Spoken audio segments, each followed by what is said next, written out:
नमस्कार, आप देख रहे हैं CNBC आवाज। मैं हूं मनीषा गुप्ता। और खाने के तेल की पैकेजिंग पर कंपनीज की मनमानी पर सरकार ने रोक लगाई है, क्योंकि सरकार ने स्टैंडर्ड पैकेजिंग पर SOP जारी कर दिया है, जो कि अगले 3 महीने में लागू भी हो जाएगा।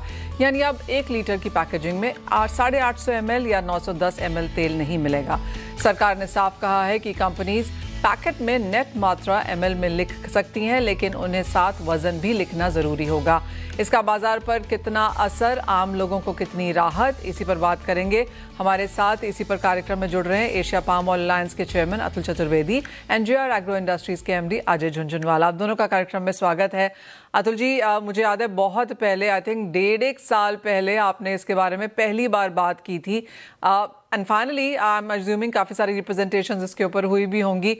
अब जब ये आ गया है, किस तरह से आप इसका इम्प्लीमेंटेशन देखते हैं वन, और आपको लगता है कि एक बहुत बड़ा इशू था, कंज्यूमर्स क्या वाकई नहीं देखते कि कितना पैकेजिंग है, क्या है, या फिर कंपनीज उनको बहुत ईजिली अभी तक यहाँ पर गुमराह कर रही थी?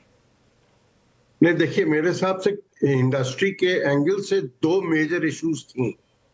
एक तो ये थी कि कुछ एक इंडस्ट्रीज ने ये मेंशन करना चालू किया था कि packing is being done at 50 degree, और 910 ग्राम का जो 1 लीटर हुआ करता था वो मेंशन करने लगे 900 ग्राम। सो दैट वाज, मतलब साइज तो पैकिंग की वही सेम रहती है मोर और लेस। तो वो एक इशू था इंडस्ट्री को, तो इसके लिए हम लोगों ने काफी रिप्रेजेंट किया था, और अल्टीमेटली ये पास्ट में एड्रेस हो गया कि अब ये टेम्परेचर रहेगा 30 डिग्री पे ही packing, and 910 gram will constitute 1 litre. तो ये इशू तो रिजॉल्व हो गई थी। पर दूसरी जो इशू मेजर थी कि गवर्नमेंट ने परमिट किया हुआ था कि इंडस्ट्री कोई भी साइज में पैक कर सकती है by just mentioning on the pack size. तो इंडस्ट्री, मतलब बाजार के अंदर 750 ग्राम, 780 ग्राम, 800 ग्राम, 850 ग्राम, और पैकिंग की साइज वही लगती थी जैसे कि 1 लीटर ही हो। तो ये एक आई वुड से कि थोड़ा कंज्यूमर के लिए डिसाइड करना या जज करना एक थोड़ी तकलीफ दे वाली बात थी। और सेकेंडली, अगर कंज्यूमर को प्राइसेस को भी कंपेयर करना है एक मैन्युफैक्चर्ड आइटम का, एक पैक्ड कमोडिटी का दूसरे से, तो वो भी बड़ा डिफिकल्ट था।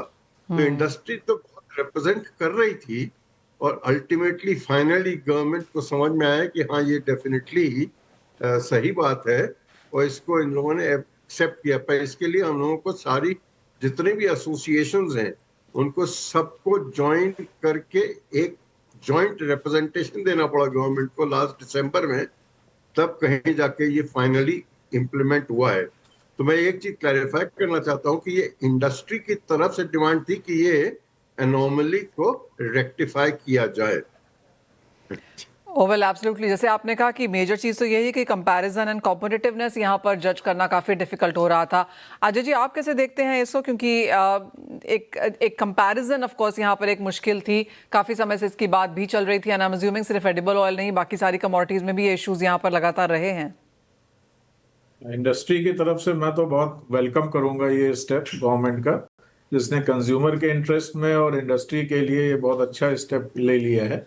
पहले जो पैकिंग टेम्परेचर को लेके जो प्ले हो रहा था बिटवीन द पैकर्स, वो अब रिस्ट्रिक्ट हो जाएगा, और जो पहले जैसे हम लोगों का चल रहा था आज से कुछ समय पहले, वो वेट और लीटर का जो लिंक था वो फिर से स्टेब्लिश हो जाएगा। तो अब आपको अगर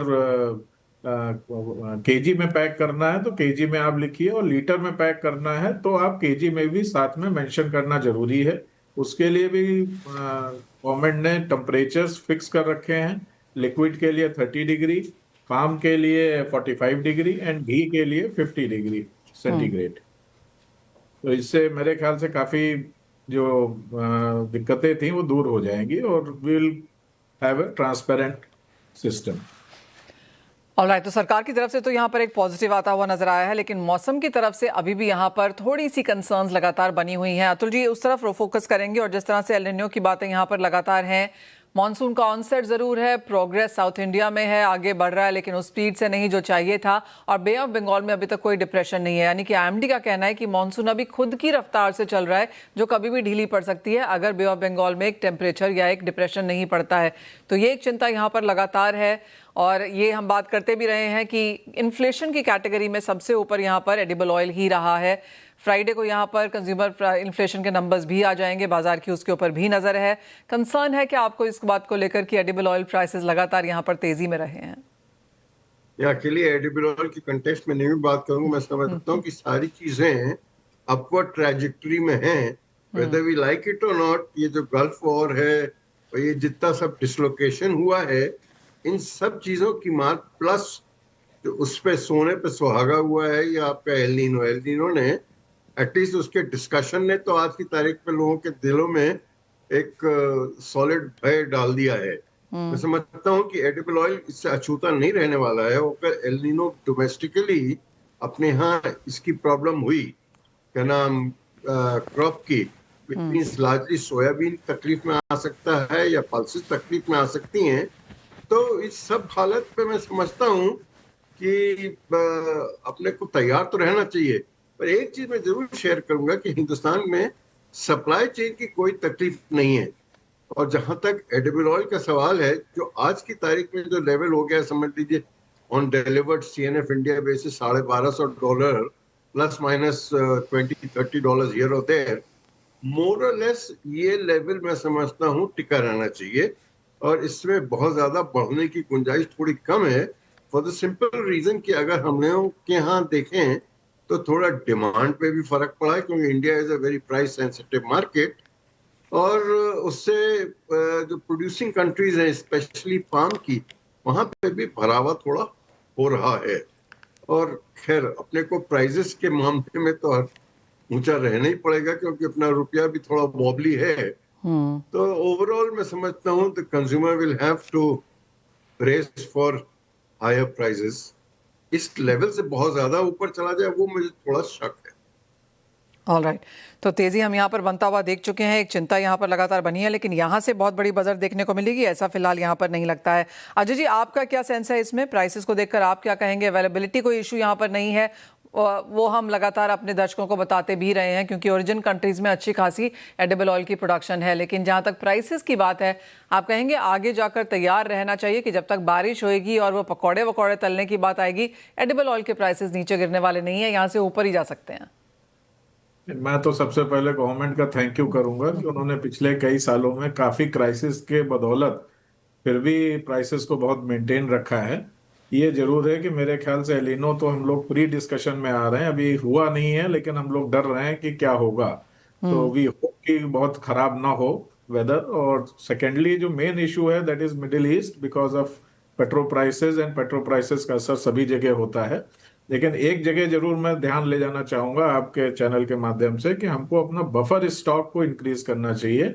हम लोग नॉर्मली 7-8 लाख टन रखते हैं, लेकिन वर्ल्ड ओवर अगर आप बड़ी कंट्रीज देखें या चाइना को देखें तो कम से कम 20%, 15% का बफर स्टॉक हमारे पास होना चाहिए, जो किसी भी इवेंचुअलिटी को डील करने के लिए बहुत जरूरी है। तीसरा मुद्दा जिससे मैं बात करना चाहूंगी वो ऑफ कोर्स यहाँ पर इंडस्ट्री के ऊपर ही है। किस तरह के मार्जिन्स और किस तरह की फ्यूचर हम यहाँ पर बनता हुआ देखते हैं। Atul ji, given the sense कि लगातार यहाँ पर लोग डेमरेजेस की बात करते रहे, इंपोर्ट का जो रुपी का जो डिप्रिसिएशन है उसका इंपोर्ट पे जो असर है उसकी बात भी यहाँ पर करते रहे, लेकिन ओवरऑल इंडस्ट्री के फिलहाल यहाँ पर हेल्थ कैसी है? इंडस्ट्री की देखिए, जहां तक सोयाबीन इंडस्ट्री की बात करें तो अभी थोड़ा बहुत उन लोगों को मौका जरूर मिल गया है, because meal prices have gone through the roof. तो मैं समझता हूँ जिसके पास भी स्टॉक्स रहे होंगे उसको थोड़ा राहत मिल गई है। जहां तक मस्टर्ड का सवाल है, मस्टर्ड इस बार थोड़ा भारी सेवियर रहा है। मस्टर्ड की क्रशिंग में भी मार्जिन्स रहे हैं और क्रशिंग भी बहुत अच्छी रही है। इनफैक्ट मार्च अप्रैल में तो मैं समझता हूँ 15-16 लाख टन महीने की क्रशिंग हुई है। एंड मस्टर्ड डेफिनेटली इंडस्ट्री के लिए अच्छा रहा है।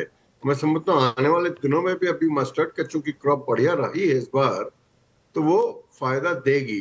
बट ओवरऑल इंडस्ट्री का कैपेसिटी यूटिलाइजेशन की अगर बात करें तो मैं नहीं समझता 35-40% से ऊपर कतई है। और जहां तक रिफाइनरीज का सवाल है, रिफाइनरीज तो ज्यादा कंसंट्रेट करती हैं सॉफ्ट ऑयल्स पे और सीपीओ पे। तो सीपीओ, चूंकि गवर्नमेंट ने ओलीन के ऊपर ड्यूटी ज्यादा कर दी है, तो सीपीओ डेफिनेटली रिफाइनरीज के लिए बेहतर रहा है, और वो मैं समझता हूँ it is helping the overall oleochemical industry as well. तो industry is not in a very good health, but not in bad health as well. Ajay ji, ये जो पूरा का पूरा हाँ जी, कॉन्वर्सेशन हम यहाँ पर मील पे होता हुआ देख रहे हैं, आपकी उस पे क्या सेंस है? क्योंकि हर एसोसिएशन ने अब इसके बारे में एक स्टेटमेंट जारी कर दी है, डिपेंडिंग ऑन वो सप्लाई चेन में कहाँ स्टैंड करते हैं। देखिए नहीं, मील जहां का तक, तो सॉरी सॉरी प्लीज। बोलिए ना। मील के बारे में मेरा व्यू ये था कि मील हम ऑलरेडी सरप्लस थे, इंडिया सरप्लस था, हम एक्सपोर्ट भी करते हैं सोया, रेपसीड एंड राइस ब्रान भी थोड़ा बहुत करते हैं। बट मील में आने वाले टाइम में जिस हिसाब से यहाँ पर मिल का कंजम्पशन बढ़ रहा है और जिस हिसाब से यहाँ पर फूड का कंजम्पशन बढ़ रहा है, तो मील यहाँ पर आने वाले टाइम में मैं नहीं समझता बहुत सरप्लस हो जाएगी। यहाँ पर काफी कंजम्पशन बढ़ रहा है, एंड पर्टिकुलरली ये जो DDGS after extracting ethanol from मेज एंड राइस, जो हमारा ये डीडीजीएस बन रहा है, ये भी हमारी सप्लाई साइड में बहुत बड़ा एक फैक्टर है। तो मील को देखते हुए यहाँ पर प्राइसेस एंड जो cattle feed and poultry feed की प्राइसेस हैं वो लिमिट में रहेंगी और इंडिया को अच्छा मटेरियल सप्लाई रहेगा। अतुल जी, आप क्या कहेंगे? मेरा मानना ये है कि जहां तक पोल्ट्री इंडस्ट्री का सवाल है, मैं मानता हूं कि अकेली one of the only sectors in the country जो इंक्रीज कर रहा है हर साल 8 से 10% का। तो कंजम्पशन तो अपना बढ़ता जा रहा है सोयाबीन मील का और सारी मील्स का, बट प्रोडक्शन ऑफ सोयाबीन जो आज से 20 साल पहले था वही आज भी है। तो कहीं ना कहीं ये गैप बढ़ता जा रहा है। तो मेरा एक मानना ये है कि जो अगर अपने ये क्या नाम सोया इंडस्ट्री को डर लगता है कि बहुत ज्यादा मील इंपोर्ट हो जाएगा, वो हो जाएगा, तो एटलीस्ट एक्चुअल यूजर कंडीशन पे जो पोल्ट्री इंडस्ट्री है उसको गवर्नमेंट को परमिट कर देना चाहिए कि वो बेसिस जो उनके प्रोडक्शन कैपेसिटीज वगैरह हैं उसके बेसिस पे आप मील का इंपोर्ट अलाउ कर दें। क्योंकि आज की तारीख में $250-300 का डिफरेंस पे, और ये समझिए 60-65 रुपए किलो का मील, ये अल्टीमेटली पोल्ट्री इंडस्ट्री को ट्रबल करेगा। आपको एक चीज सुन के ताज्जुब होगा कि India is now the second biggest exporter of eggs, and in terms of broiler also third या फोर्थ नंबर पे आता है हिंदुस्तान। तो उस इंडस्ट्री को हम लोग क्यों पेनलाइज करते हैं, और क्यों पेनलाइज करना चाहिए? उस इंडस्ट्री को आप एक्चुअल यूजर कंडीशन पे अलाउ कर दीजिए ना सोयाबीन मील इंपोर्ट करने के लिए। ऑलराइट, तो ऑफ कोर्स वो एक मुद्दा है देखने के लिए यहाँ पर, जहाँ तक मील की डिमांड है बढ़ती जा रही है, प्राइसेस भी लगातार बढ़ रहे हैं, इंपोर्ट करना ना करना, किस सिचुएशन में करना, वो ऑफ कोर्स यहाँ पर एक क्वेश्चन मार्क है, जहाँ पर दोनों ही तरीके की इंडस्ट्रीज अपने अपने व्यू पॉइंट्स यहाँ रख रही हैं। लेकिन ओवरऑल जहाँ तक पैकेजिंग की बात है, वो ऑफ कोर्स एक बड़ा पॉजिटिव है इंडस्ट्री के लिहाज से और कंज्यूमर्स के लिहाज से भी। और जैसे अतुल जी ने कहा, हेल्थ ऑफ द इंडस्ट्री खराब नहीं है, बहुत बेहतर भी नहीं है, लेकिन बाकी इंडस्ट्रीज को अगर देखें तो एडिबल ऑयल ऑफ कोर्स काफ़ी इन द पॉजिटिव देयर। बहुत शुक्रिया अतुल जी, अजय जी, आप दोनों का ही साथ जुड़ने के लिए और एडिबल ऑयल इंडस्ट्री पर अपनी राय भी देने के लिए। पहले इसी के साथ एक ब्रेक के लिए भी रुकेंगे। जब लौटेंगे तो बात करेंगे यहाँ पर चांदी की, जहाँ पर अंतर्राष्ट्रीय बाजारों में एक बहुत बड़ी गिरावट देखने को मिली है। यहाँ से क्या सेंस है डिमांड को लेकर, इंपोर्ट ड्यूटी और जिस तरह के मेजर सरकार ने लिए हैं उसका क्या इम्पैक्ट है इंडस्ट्री पर, उस पर करेंगे चर्चा। हमारे साथ चिराग ठक्कर और विराज दुधवानिया जुड़ेंगे इस ब्रेक के बाद।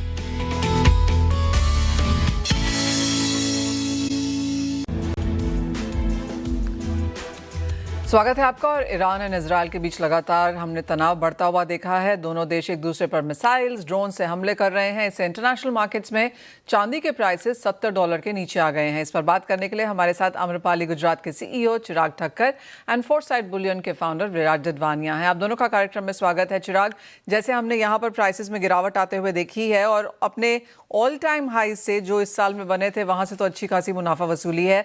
अब मार्केट्स को ये लगता है कि 70 तोड़ने के बाद 65, 60, 55 तक के डोर्स खुल रहे हैं। आपको क्या लगता है?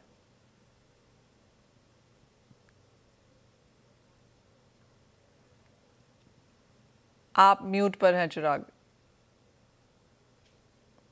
नमस्ते मनीषा जी। अगर लास्ट से 1-2 महीने, जब से फरवरी, जब से वेस्ट एशिया का, जब से ये जियोपॉलिटिकल टेंशन जब से शुरू हुआ है, तब से सोने चांदी को नहीं पता चल रहा था कि ऐसे माहौल में हमको ऊपर जाना है नीचे जाना है। But at the same time last 2 महीने से इतना एक जाहिर हो चुका है कि अगर वॉर अगर ज्यादा एस्केलेट होता है तो गोल्ड और सिल्वर नीचे जा रहा है और क्रूड ऊपर जा रहा है। तो ये क्रॉस कनेक्शन में पूरा मार्केट इसको देख रहा है।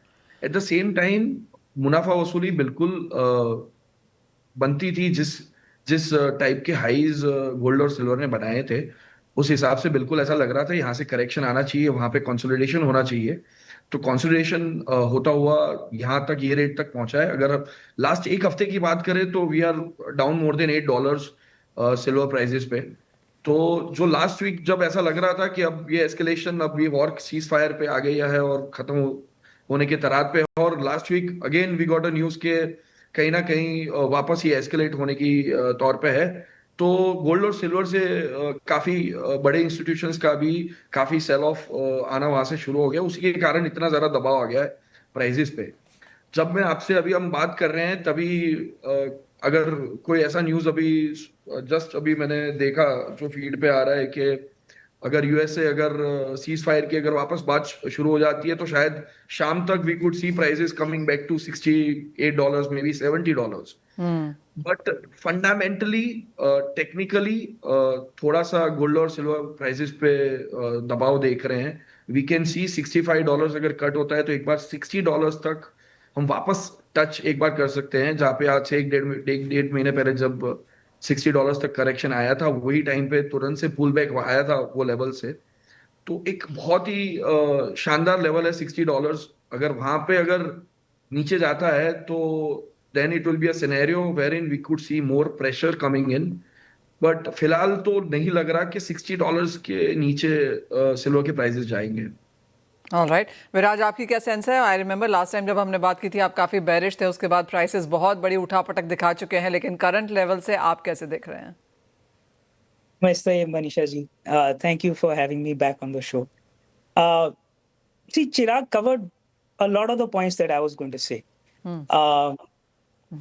मेरा पर्सनल व्यू है कि यहाँ से थोड़ा सा और करेक्ट होगा। However, Chirag spoke about the fundamentals and the trading from a numbers perspective. एक और social perspective है which is useful to see. Modi ji ने 11 मई को बोला था कि defer your purchases of silver and gold. Since then, across the value chain, when I speak to my retailer customers, they say that their investor customers who buy silver bullion from them, उनका purchase 90% down. आप family offices जिनको हम लोग चांदी बेचते हैं, they are selling silver to us now. अगर आप ETF देखो तो largely, I'm not going into details, stagnant है। जो ड्यूटी बढ़ा और जो इंपोर्ट पे रिस्ट्रिक्शंस लगे सिल्वर पे, वो तो बाद में हुए। पर जब से मोदी जी ने रिक्वेस्ट किया कि आप लोग सोना चांदी का परचेज डिफर करो, and he is a leader we all respect and we are patriots first, speak for Chirag and me both, we are patriots first and traders second. I think across the country not only traders but investors have also taken heat. For example, हम लोग last quarter of silver proudly रहे हैं 12 साल से। जब से मोदी जी का speech हुआ, हमने पूरा अपना टीम इकट्ठा किया और बोला हम लोग इंपोर्ट का काम बंद करते हैं, लेट अस सी कि हम डोमेस्टिक सिल्वर में कैसे परचेज सेल करके पैसा बनाएंगे या जो भी मॉडल बदलना है। And it has actually happened across the value chain. Retailer customer जाके पायल दे के नया पायल लेता है या अपना बर्तन या मूर्ति एक्सचेंज करके नया बनाता है, वो ज्यादा इम्पैक्ट नहीं हुआ है। पर जो इन्वेस्टमेंट के लिए लेता था वो काफी तक, आप कोई भी लेवल देख लो, रिटेल शॉप में, फैमिली ऑफिस पे या ETF में, तीनों में इम्पैक्ट। ओके, और क्या उसकी वजह से एक डिस्काउंट बनता हुआ नजर आया है मार्केट्स में विराज? सो इसके दो पहलू हैं। एक, क्योंकि import into the country of silver is restricted. The amount of silver which is available, fresh silver to sell in the market, is limited. तो डिस्काउंट जितने होने चाहिए थे उतने नहीं है। Okay. पर ये जो अभी अधिक मास भी चल रहा है, 15 जून के बाद हमें एक्चुअली क्लियर आंसर मिलेगा that where will this market settle down, क्योंकि ट्रेडिशनली अधिक मास में सिल्वर गोल्ड दोनों का परचेज थोड़ा कम होता है। एंड विराज, आपको प्राइसेस क्या लगते हैं, यहाँ से कितनी गिरावट देखने को मिल पाएगी? यहाँ से थोड़ा और see like what Chirag said and we discussed with our team also this morning, at this point given the known factors मेरे अंदाज में नीचे आएगा, but there are so many unknown factors, almost every week something new happens. It is very difficult for us to say कि एक हफ्ते बाद, एक महीने बाद, given the new factors, given the current factors, I think चांदी का भाव नीचे जाएगा। जैसे विराज ने कहा, चिराग, आपको भी लगता है कि प्रॉफिट टेकिंग या जो लोगों ने चांदी पिछले साल पकड़ी थी कुछ कुछ बाजार में आने लगी है, न्यू इंपोर्ट्स, न्यू बाइंग मई के महीने के of course expected on the weaker side हैं, वो नंबर्स हम गिरता हुआ देखेंगे? So investment demand बिल्कुल the kind of a declaration और जो request government has made and उसके बाद actions में भी आए हैं। तो one thing is very clear कि until unless there is no captive use, अगर कहीं पे raw material की तरह use नहीं हो रही है सिल्वर या गोल्ड, तब तक everyone is trying कि ओके ठीक है, आज नहीं तो कल ले लेंगे, कल नहीं तो एक महीने के बाद ले लेंगे। So yes, obviously the demand has gone down drastically, but at the same time अगर हम डिस्काउंट प्रीमियम की बात करें तो अगर हम आज से 6 महीने पहले होते और तब ये अगर ऐसा कुछ आया होता तो we would have seen a very higher discount in the market, जो आज इतने डिस्काउंट्स नहीं है मार्केट में। और जहां तक प्राइस की बात करें मनीषा जी, मुझे बिल्कुल ऐसा लगता है कि we are very sensitive driven towards West Asia. अगर आज शाम को अगर सीज फायर अगर डिक्लेयर होता है फॉर एग्जांपल, जो if it comes in कि आज सीज फायर हो गया and things are back to normal and we are getting back to very normal situation beyond three months ago, so I would rather see prices going to $75, $80 again. Gold में हम 4500, 4600 वापस देख लेंगे, बहुत ही तुरंत pull back आ सकता है उसमें। और जो एक्चुअली अगर देखें तो जो करेक्शन, जो एक लेवल्स का करेक्शन आना था, वो आज हांगकांग टाइम पे, चाइना मार्केट पे आज वो करेक्शन हमने देख लिया already. We have come to $66 of a low today around, yes we are at 66 and for gold we are at 4270, which is quite a number wherein we were expecting कि अगर बड़ा correction आएगा तो ये levels तक बिल्कुल जा सकता है। ओ जी हाँ, आज का दिन यहाँ पर काफ़ी वॉलेटाइल रहा है। शुरुआत में यहाँ पर जोरदार गिरावट के साथ कारोबार बनता हुआ नजर आया था, लेकिन जैसे आपने कहा, जैसे जैसे यूएस मार्केट्स खुलने की बात हो रही है और जिस तरह की स्टेटमेंट्स आ रही हैं, 68 ऑलमोस्ट यहाँ पर स्क्रीन पे है। और जहाँ तक सोने की बात है, बिल्कुल ही सपाट कारोबार, 4270 का लो बनाने के बाद 4320, तो बहुत बड़े बड़े मूव्स यहाँ पर हमने सोने चांदी दोनों में आते हुए देखे हैं। लेकिन आप दोनों का पॉइंट इज़ वेल टेकन कि मुनाफा वसूली शायद जारी रह सकती है, अगर कोई पॉजिटिव स्टेटमेंट आई तो एक पुल बैक भी वैसा ही आएगा। लेकिन जहाँ तक डिमांड की बात है, फिर चाहे वो गवर्नमेंट की तरफ से स्टेटमेंट है, सारे के सारे मेजर्स हैं, इंपोर्ट ड्यूटी है, इंपोर्ट रिस्ट्रिक्शंस हैं, उन सब का असर ऑफ कोर्स यहाँ पर प्राइसेस में और उसके साथ साथ डिमांड में भी बनता हुआ नजर आया है। बहुत शुक्रिया विराज, चिराग, आप दोनों का ही साथ जुड़ने के लिए और काफ़ी सटीक तरीके से वहाँ पर हमारे व्यूअर्स से आज बात भी करने के लिए। वेल, इसी के साथ एक ब्रेक का भी समय है, लेकिन आप बने रहिए CNBC आवाज़ पर।